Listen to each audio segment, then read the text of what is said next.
అంశాలు ముఖ్యమైన ప్రస్తావిస్తా. SC ST బీసీలు 85 to 90% ఉన్నారు. వీళ్ళు నిజంగా చైతన్యవంతంగా ఉండి ఐక్యంగా ఉంటే 15% ఉన్నటువంటి అగ్రవర్ణాలు ఎట్టి పరిస్థితుల్లో రాజ్యాధికారులకు రారు. ఒక్క ఎమ్మెల్యే గెలవడు, ఒక్క ఎంపీ కూడా గెలవడు. మరి ఆ పరిస్థితి ఎందుకు లేదు అంటే ఇది మీ ఐక్యత లేకపోవడం కారణం. ఈ ఐక్యత రావాల్సిన అవసరం ఉంది. దానికోసమే ఇంతకుముందు రామనారాయణ గారు చెప్పినట్టు నేను అయితే బ్రాహ్మణ్ కావచ్చు, కానీ నేను చిన్నప్పటి నుంచి పీడిఎస్ పాలిటిక్స్ చేసిన, లెఫ్ట్ ఓరియంటెడ్ ఐడియాలజీతో పనిచేసిన, సమాజ నిర్మాణం, అందరికీ సమాన అవకాశాలు అన్నది సోషలిస్టిక్ సెంటిమెంట్ అనేది మా గుండె లోపల పాతుకుపోయింది. ఆ కారణం చేత అప్పటి నుంచి ఇప్పటి వరకు కూడా ఆ కాన్సెప్ట్ మీదనే పనిచేస్తాం. అందుకనే సుదీర్ఘకాలం తెలంగాణ వస్తే మనందరి బతుకులు బాగుపడతాయి అనుకొని 369 మంది తొలి ఉద్యమంలో మరణిస్తే 1200 మంది ఆత్మ బలిదానాలను నెక్స్ట్ టైం చేసుకున్నారు. ఆ అమరుల బలిదానాల పునాదుల మీద ఏర్పడ్డ తెలంగాణ మనం ఆశించినట్టుగా ఒక సామాజిక తెలంగాణ కాకపోవడం, ఇప్పటికీ ఎస్సీ ఎస్టీ బీసీ వర్గాలను అగ్రవర్ణాలు తొక్కివేయడం అనేది నన్ను తీవ్రంగా కలచివేసింది. ఈ కారణం చేత నేను బయటికి రావడం జరిగింది. ఈ వర్గాలను చైతన్యపరిచి ఇంతకుముందు ప్రసాద్ జిల్లా అధ్యక్షుడు చెప్పినట్టు, సోమయ్య గారు చెప్పినట్టుగా నేను చెప్పుకుంటూ వస్తున్నా. మా టీఆర్ఎల్డీ పార్టీని మళ్ళీ రివైవ్ చేసినాం. 2012లో టీఆర్ఎల్డీ పార్టీ 2 ఏళ్ళు నడిపినాయి. మీకు జ్ఞాపకం ఉంటే ఇదే కొత్తగూడెంలో ఇదే ఆర్ఎల్డీ సింబల్తో ఆ కార్పొరేటర్ గెలిచాడు. అప్పుడు వేరే పార్టీలకు అసలు బీజేపీ లాంటి పార్టీకి ఇక్కడ సీట్ లేదు. అప్పుడు గెలిపించినాం. 3 సర్పంచ్ గెలిపించినాం వేరే వరంగల్ తొర్రూరు ప్రాంతంలో. అప్పుడు మాకు అలయన్స్ కూడా లేదు. ఇప్పుడు లక్కీగా బీజేపీ అలయన్స్ కూడా ఉంది. కాబట్టి అలయన్స్ పార్ట్నర్గా మాకు కొన్ని సీట్లు వాళ్ళు కేటాయిస్తారు. ఇవన్నీ కూడా సాధ్యమైనంత వరకు నేను ఎస్సీ ఎస్టీ బీసీలకే కేటాయించే సంకల్పంతో ఉన్నా. ఇవే కాదు, రేపు రాబోయే ఎన్నికలు కూడా మీరు వేరే పార్టీలో ప్రయత్నం చేసుకోండి, సీట్లు తెచ్చుకోండి, గెలవండి, మీకు వెన్నువని ఉంటాం మేము. అది సాధ్యపడిన పక్షంలో మీకు అన్యాయం జరిగితే మీరు జ్ఞాపకం పెట్టుకోవాలి. అదే దిలీప్ కుమార్ ఆర్ఎల్డీ ఉన్నది, మనం అక్కడ తలుపు తట్టచ్చు, అక్కడ మనకు బీఫారాలు దొరుకుతాయని మీరు జ్ఞాపకం పెట్టుకోండి. ఎందుకంటే మాకు హిస్టరీ ఉంది.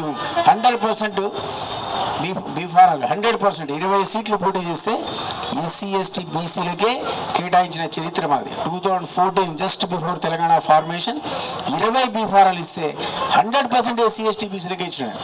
సరే, ఆయనకి ఎన్ని ఓట్లు వచ్చినాయి, గెలిచినా గెలవకపోయినా అది వేరే విషయం. ఎందుకంటే అప్పుడు బీఆర్ఎస్ ప్రబలంగా ఉంది. మనందరం కూడా జేఏసీ ద్వారా పోరాడిన ఆ క్రెడిట్ అంతా కూడా టీఆర్ఎస్కి దక్కింది. ఆయన 10 సంవత్సరాలు పరిపాలించినప్పుడు మనం ఏదో ఉద్ధరిస్తాడు అనుకుంటే ఆ దొరగారి యొక్క దురాఘాతాలు, అవలక్షణాలు, లేకపోతే ధృతరాష్ట్ర పరిపాలన, కుటుంబ పాలన గురించి మీరు టీవీలు చూసేవాళ్ళు, యూట్యూబ్లు చూసేవాళ్ళు ఎన్నిసార్లు మాట్లాడినా వింటారు. ఎన్నోసార్లు చెప్పిన నమ్మకండి రా బాబు అని. ఆయన నమ్మి 2వ అధికారం తెచ్చింది. ఇక వాళ్ళు ఎంత అవినీతికి పాల్పడ్డారో నేనేం సర్టిఫికేట్ ఇవ్వాల్సిన అవసరం లేదు. స్వయంగా ఆయన కూతురే నేను చెప్పిన దానికి అంతా సర్టిఫికేట్ ఇచ్చేసింది. చాలా అవినీతి జరిగింది, దానికి కారణం ఈయన అన్నది.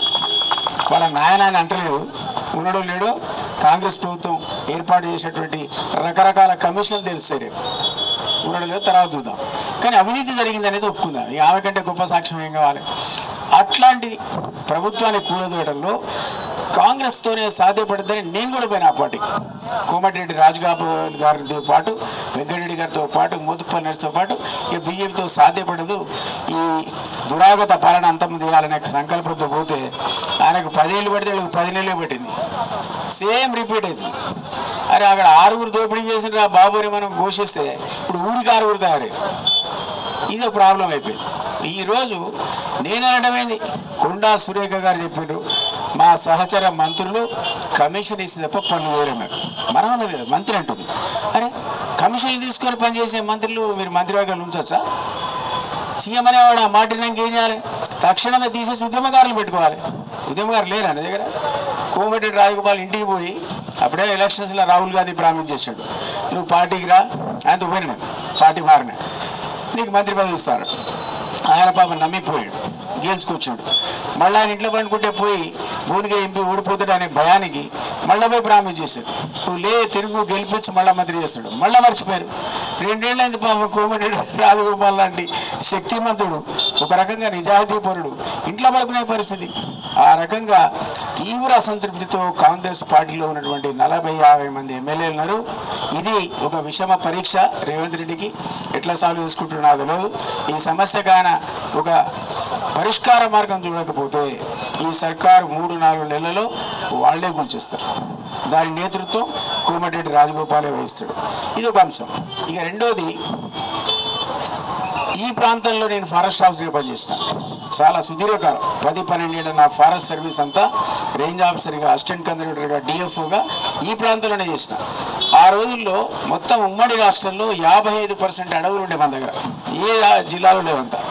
అట్లాంటిది ఓపెన్ కాస్ట్ మైనింగ్ ద్వారా సర్వనాశనం అయిపోయింది అడవి. అసలు సత్తుపల్లి, మన కొత్తగూడెం, ఇల్లందు, మణుగూరు ప్రాంతాల లోపల తాగునీరు విషతుల్యమైపోయింది. ఇది మనం ఊహించింది కాదు. ఎందుకు తాగుతున్నావు, ఎవరికి ఇస్తున్నావు ఈ లాభాలు? కార్మికులను వాటాదారి చేయి దమ్ముంటే వాళ్ళకి బోనస్ ఇవ్వడం కాదు, షేర్ హోల్డర్ ఇవ్వాలి. మీకు ఎగ్జాంపుల్ చెప్తా. ఇన్ఫోసిస్ కంపెనీ తెలుసు కదా మీకు, ఫేమస్ నారాయణమూర్తి. ఆయన డ్రైవర్ గట స్టార్టింగ్లో 10,000 షేర్లు ఇచ్చినట, 5 ఏళ్లలో కోటీశ్వరుడు అయిపోయాడు. మన కార్మికులు కావచ్చు కదా, సీఎం చెప్తున్నాడు మహిళలందరినీ కోటేషన్ చేస్తాను. ముందు సింగరేణి కార్మికులు చేయి, వాళ్ళకి షేర్లు, నీకు వచ్చే లాభాలు పంచు. ఆ ఓపెన్ కాస్ట్ కూడా మానేసి అండర్ గ్రౌండ్ మైనింగ్కు మోడర్న్ టెక్నాలజీ, సాంకేతిక పరిజ్ఞానం వచ్చింది. తద్వారా చేస్తే ఈ విషయం ఎదజల్లే కార్యక్రమం కానీ అడవులు, అటవీ జంతువులు పని ఆగిపోతుంది. నా రిక్వెస్ట్ నేను డిమాండ్ చేస్తున్నా. ఇది కాకుండా సింగరేణిలో పనిచేసిన చాలామంది మిత్రులు నా వెనకున్నారు, కింద ఉన్నారు. మా జీవి ఉన్నాడు, అందులో నుంచి రిటైర్ అయ్యాడు. వాళ్ళందరికీ తెలుసు సింగరేణిలో పతాక స్థాయిలో అవినీతి జరుగుతుంది, విపరీతమైన కుంభకోణాలు జరుగుతాయి. నేను కూడా ఈ ప్రాంతం వాడిని కాబట్టి, ఈ పక్కకున్న పాత పోచారం, కొత్త పోచారం నా ఊరు, ఇక్కడి నుంచి 30 కిలోమీటర్లు ఉండదు. ఇదంతా చూసిన వాడిగా నాకు ఆవేదన, అరే ఇదేంది అవినీతి, ఏంది ఇంత కుంభకోణాలు ఏంటి? కేంద్ర ప్రభుత్వం ఇందులో 49% షేర్ హోల్డర్ కాబట్టి రాష్ట్ర ప్రభుత్వ అనుమతి కూడా అవసరం లేదు. నేరుగా సిబిఐ దర్యాప్తు ఆదేశించాలని నేను రిక్వెస్ట్ చేస్తా ఉన్నా. సింగరేణి లాభాలు వస్తే కార్మికులకు చెందాలి, షేర్ హోల్డర్స్ చేయాలి, వాటాదారు చేయాలి తప్ప ఈ విధమైనటువంటి విధ్వంసానికి కానీ అవినీతికి కానీ తావులేని పరిస్థితి కేంద్రం చొరవ తీసుకోవాలని నేను ఈరోజు మీ ముఖంగా ప్రజాముఖంగా మీడియా ముఖంగా రిక్వెస్ట్ చేస్తా ఉన్నా. ఇంకొక చిన్న అంశంతో ముగిస్తా. రాష్ట్రీయ లోక్దళ్ అనేది బీసీ, ఎస్సీ, ఎస్టీల ఎంపవర్మెంట్కే కాదు, యూత్ ఎంపవర్మెంట్ కూడా ప్రయత్నం చేస్తాం. మేము ఇప్పటి వరకు 12 జాబ్ మేళాలు పెట్టినా. బీజేపీలో ఉన్నప్పుడు labour and employment minister Dattatreya గారు ఉంటే వారి సహకారం సౌజన్యంతో 10,000 మందికి ఉద్యోగాలు ఇచ్చినారు 10 జాబ్ మేళాల్లో. ఇటీవల హైదరాబాద్లో ఇప్పుడు మాకు మళ్ళీ స్కిల్ మంత్రి జయంత్ చౌదరి గారు మా మంత్రి కాబట్టి ఆయన సౌజన్యంతో, ఆయన సహకారంతో మొన్న మేము జాబ్ మేళా పెడితే 5,000 మంది వచ్చారు. 5,000లో 2,300 మందికి ఉద్యోగాలు ఇచ్చినాము. ఇది మామూలు విషయం కాదు. ఇట్లా ఆర్ఎల్డి పార్టీకి ఒక ఛానల్ ఉంది, లక్ష్యం అని ఒక ఛానల్, యూట్యూబ్ ఛానల్ మాది లక్ష్యం. అది యువకులంతా, నిరుద్యోగులంతా సబ్స్క్రైబ్ చేసుకోండి. మీడియా ద్వారా దానికి దయచేసి ప్రాచుర్యం ఇవ్వండి. యువకులు దాన్ని సబ్స్క్రైబ్ చేస్తే ప్రతి 2 నెలలకు ఒకసారి నేను జాబ్ మేళా పెడతాను. ముఖ్యంగా నన్ను గ్రాడ్యుయేట్గా 2 సార్లు ఆశీర్వదించిన నల్లగొండ, ఖమ్మం, వరంగల్ ప్రజల కోసం ఆయా ముఖ్య పట్టణాల్లో ఎవ్రీ 2 మంత్స్కో జాబ్ మేళా. నేను చెప్పిన పద్ధతిలో స్కిల్ మినిస్టర్, ఎంప్లాయ్మెంట్ మినిస్టర్ మా జయంత్ చౌదరి కాబట్టి దేశవ్యాప్తంగా ఉన్న పెద్ద పెద్ద కంపెనీలు తీసుకొచ్చి పెడతాం. మీరు అందులో వాకిన్ ఇంటర్వ్యూ ఫ్రీ.